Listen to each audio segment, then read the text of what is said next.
उत्तर प्रदेश में शिक्षा विभाग को लेकर कई बार सवाल खड़े हुए हैं। एक बार फिर से यूपी शिक्षा विभाग पर सवालिया निशान उठ रहा है। दरअसल गाजियाबाद पेरेंट्स एसोसिएशन से जुड़े लोगों ने बुधवार को जिला अधिकारी कार्यालय पर जमकर नारेबाजी की। उन्होंने एक ज्ञापन भी सौंपा। पेरेंट्स एसोसिएशन से जुड़े विवेक त्यागी ने बताया कि इतनी लंबी लड़ाई के बावजूद राइट टू एजुकेशन के तहत जिन बालक बालिकाओं को एडमिशन स्कूल में होना चाहिए था वह नहीं हुआ है। उनके मुताबिक कोई कार्रवाई करने को तैयार नहीं है, बस पत्राचार किया जा रहा है। गाजियाबाद पेरेंट्स एसोसिएशन के सचिव अनिल सिंह ने इस मौके पर कहा कि जो गरीब बच्चे एजुकेशन लेना चाहते हैं उन बच्चों का हक मारा गया तो गाजियाबाद शिक्षा विभाग में ताला लगा दिया जाएगा। जब विभाग जरूरतमंद की मदद नहीं कर सकता तो ऐसे विभाग का क्या फायदा।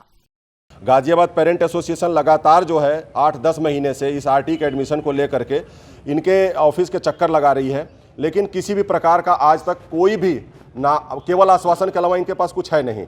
तो अब हम चाहते हैं कि जिलाधिकारी महोदय या बेसिक शिक्षा अधिकारी जिन स्कूलों ने अभी तक चयनित बच्चों का एडमिशन नहीं लिया है, दाखिला नहीं लिया, उनके ऊपर त्वरित कार्रवाई करें 1 सप्ताह के अंदर, वरना गाजियाबाद पेरेंट एसोसिएशन बेसिक शिक्षा अधिकारी के ऑफिस में जाकर के ताला लगाएगी और जिलाधिकारी को भी अवगत कराते हैं, क्योंकि इन अधिकारियों की फिर हमें क्या आवश्यकता है जो लोग चयनित बच्चों को एडमिशन नहीं करा पा रहे हैं। तो ऐसे विद्यालय पे जो है कि विद्यालय पे भी इनको कार्रवाई करनी चाहिए, और अगर ये नहीं करते हैं तो गाजियाबाद पेरेंट एसोसिएशन बेसिक शिक्षा अधिकारी के दफ्तर में जाकर के ताला लगाएगी और बंद करेगी। आपको बता दें कि पेरेंट्स एसोसिएशन से जुड़े विवेक त्यागी ने बताया कि निःशुल्क और अनिवार्य बाल शिक्षा अधिकार अधिनियम 2009 की धारा 12(1) ग के अंतर्गत जिले में जिन स्कूलों को भी मान्यता प्राप्त है वो 25% निर्धारित सीटों पर कमजोर वर्ग के बालक बालिकाओं को दाखिल देकर निःशुल्क शिक्षा देंगे। विवेक त्यागी ने ये भी बताया कि शिक्षा सत्र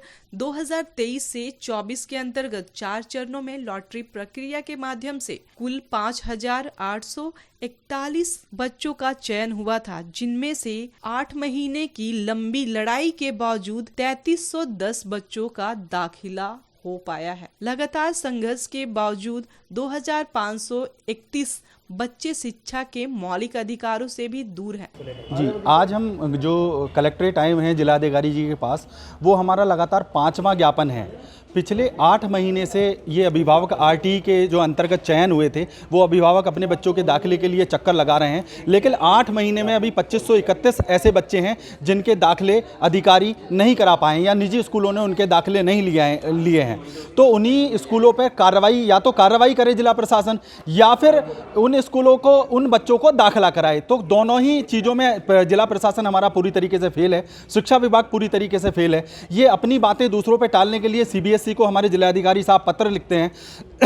पिछले साल भी हमारे जिलाधिकारी ने 8 स्कूलों पर कार्रवाई के लिए पत्र लिखा था सीबीएसई को, और इस साल भी 7 स्कूलों पर कार्रवाई के लिए पत्र लिखा गया है। अब आप देखिए कि 2531 बच्चों को दाखिला नहीं दिया गया है और केवल 7 स्कूलों के लिए पत्र लिखा जाता है, और वो भी सीबीएसई को लिखा जाता है। तो जब हमने सीबीएसई को एक लेटर लिखा कि आखिर क्यों आपने 1 साल हो गया डीएम के पत्र पे आपने कोई कार्रवाई नहीं करी है स्कूलों पे, तो सीबीएसई जवाब देता है कि जब तक उत्तर प्रदेश का शिक्षा विभाग राज्य सरकार द्वारा जारी एनओसी को रद्द नहीं करेगा और जो प्रमाण पत्र ये मान्यता रद्द करने का देते हैं वो हमें नहीं भेजेंगे, हम कार्रवाई नहीं कर सकते हैं। और सीबीएसई ये भी कहता है कि हम we are the only exam conducting body.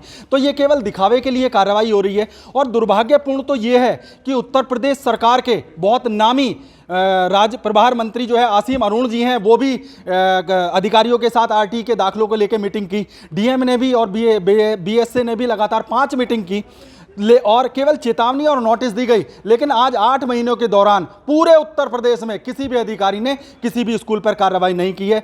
तो मैं आपके मीडिया के माध्यम से उत्तर प्रदेश सरकार से और केंद्र सरकार से निवेदन करना चाहता हूं, अगर आपकी राज्य सरकार है और आप इस आरटी अधिनियम का पालन नहीं करा सकते हैं तो इसे सदन में और विधानसभा में बिल लाकर पारित करके इसे रद्द कर दीजिए। हालांकि अभी भी कई ऐसे छात्र हैं जिनका दाखिला नहीं हो पाया है। ऐसे में एक बड़ा सवाल खड़ा होता है कि आखिर कैसे सुधरेगी शिक्षा विभाग की समस्या और कब तक सरकार ऐसी ही समस्याओं को अनदेखा करती रहेगी। Bureau report,